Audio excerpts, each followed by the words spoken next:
Okay, आज का जो हमारा टॉपिक है वो है बॉइलिंग पॉइंट। ठीक है, बॉइलिंग पॉइंट क्या होता है? ऐसा पॉइंट जिस पर ऐसा टेम्परेचर, ठीक है, टेम्परेचर एट विच हमारा वेपर प्रेशर जो है वो इक्वल हो जाए एक्सटर्नल प्रेशर के। ठीक है, एक्सटर्नल प्रेशर के इक्वल जब वेपर प्रेशर हो जाता है तो वो हमारा बॉइलिंग पॉइंट होता है। अब वेपर प्रेशर क्या है और एक्सटर्नल प्रेशर क्या है? एक्सटर्नल प्रेशर कहते हैं हमारे एटमॉस्फेरिक प्रेशर को।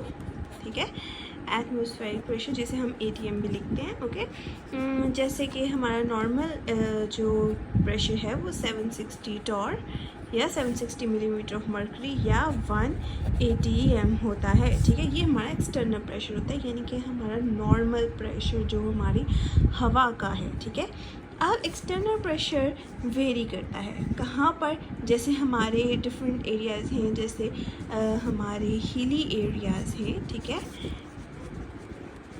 या फिर हमारे मैदानी इलाके। ठीक है, वहाँ पर अब हिली एरियाज़ में जब आप हाई अल्टीट्यूड पर चढ़ जाते हैं वहाँ पर हमारा प्रेशर कुछ और होता है, और नॉर्मल जो ग्राउंड फ्लोर होता है वहाँ पर कुछ और होता है। ठीक है, तो एक्सटर्नल प्रेशर की वजह से हमारा वेपर प्रेशर जो है वो वेरी करता रहता है।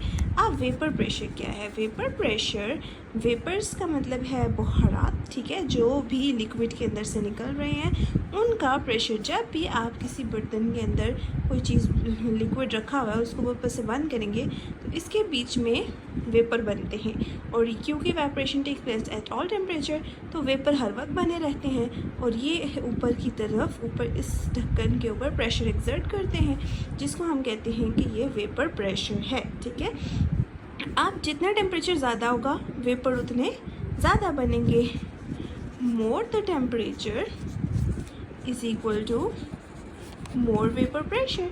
ठीक है, तो जब आप टेम्परेचर इंक्रीज़ करते जाते हैं तो वेपर प्रेशर भी इंक्रीज़ होता जाता है, और फिर इतना वेपर प्रेशर हो जाता है कि वो हमारे एक्सटर्नल प्रेशर के इक्वल हो जाएगा। ठीक है, पहले तो 1-2 मॉलिक्यूल्स हैं, और आपको पता है हमारी हवा में तो बहुत ज़्यादा मॉलिक्यूल्स हैं जो प्रेशर एक्सर्ट करें। ठीक है, और डिफरेंट टाइप्स ऑफ मॉलिक्यूल्स हैं, इसलिए जब वेपर प्रेशर इतना ज़्यादा वेपर हो जाते हैं कि वो एक्सटर्नल मॉलिक्यूल्स के इक्वल, यानी कि एक्सटर्नल मॉलिक्यूल जो प्रेशर एक्सर्ट करें उन जितने हो जाते हैं, तो फिर हमारा बॉइलिंग पॉइंट आ जाता है, यानी कि उस टाइम पे क्या होती है? बॉइलिंग होती है। ओके, उससे पहले बॉइलिंग नहीं होगी। और दूसरी बात जो है वो हमारा एक क्वेश्चन बनता है कि boiling needs constant supply of heat.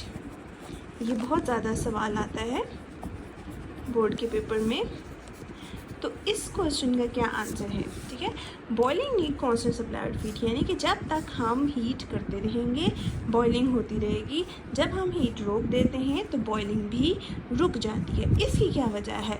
इसकी वजह ये है कि जब भी आप वेपर बना रहे हैं, ठीक है, वेपर बनने के लिए हमने पहले भी पढ़ा था कि इवेपोरेशन के लिए मॉलिक्यूल के पास एनर्जी होना ज़रूरी है। जब मॉलिक्यूल्स के पास एनर्जी होगी, यानी इतनी एनर्जी होगी कि वो वेपर में कन्वर्ट हो सकें, तभी बॉइलिंग होगी। अगर उनके पास एनर्जी नहीं होगी तो वो वेपर में कन्वर्ट नहीं होंगे, बॉइलिंग नहीं होगी।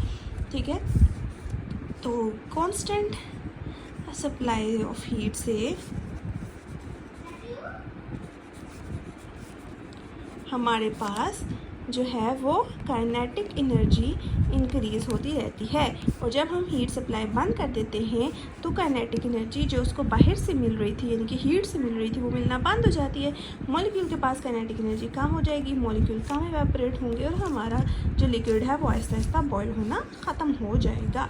इट मीन्स कि बॉइलिंग को कांस्टेंट सप्लाई ऑफ हीट चाहिए होती है। ओके।